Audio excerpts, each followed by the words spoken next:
Hi everyone, this is another lesson by STEM Choir 3.3 Graphing Functions. Today we will be learning how to graph functions. There are many ways to graph functions, but we will be covering one sure way to graph functions in this video.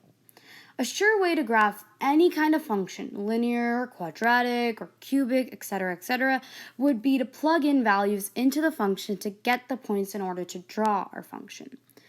So, let's look at our function that we have here, which is y is equal to,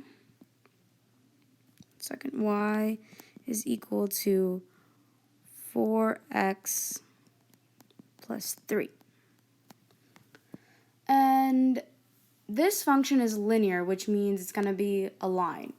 And sometimes what we do is, instead of writing y, we write f of x. And it's the same thing, but it just means function f in respect to x.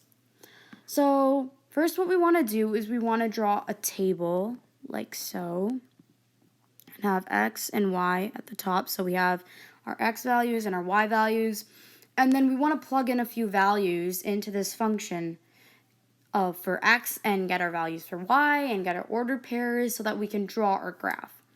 So let's have like 4 points. We get 0, 1, -1, -2. So 4 points sounds about right. Now what we're going to do is we're going to plug in each of our x values into our function to get our y values and draw our ordered pairs. So what we're going to do is we're going to have our f of x, our function, which is f of x, is equal to 4x plus 3.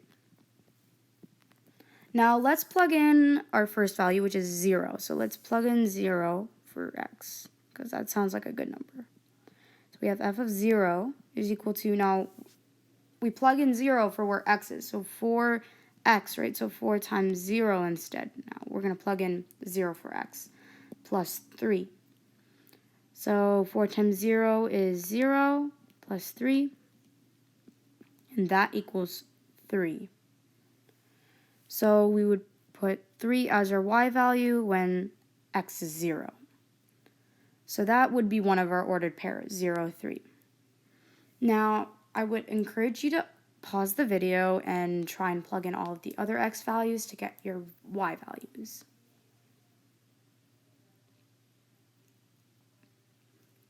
Okay, assuming that you've already plugged your other x values in and tried it out, let's go ahead and plug the rest of our x values in. So if we plug in -2 to our function right here, we would get -2 times 4, which is -8, plus 3, which would equal -5. And then for -1, if we plug it into our function, we have 4 times -1, which would equal -4, plus 3, which would equal -1. And for 1, we would have 4 times 1, which would equal 4. And then 4 plus 3, which would equal 7. And we would get 7 as our y value. So these are all our ordered pairs. -2, -5, -1, -1, 0, 3, 1, 7. Now what we're going to do is I'm just going to increase, okay, great.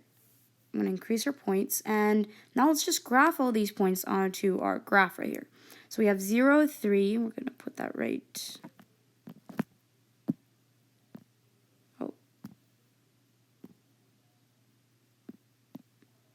there. And then we have 1, 7, so that would be right there. Then we have -1, -1, which would be right there. And -2, -5, which would be right there. So now we can draw function. I'm going to try drawing a straight line. That was not my best straight line. And there we go. There we have our linear function right there, 4x plus 3. Y is equal to 4x plus 3. Thank you.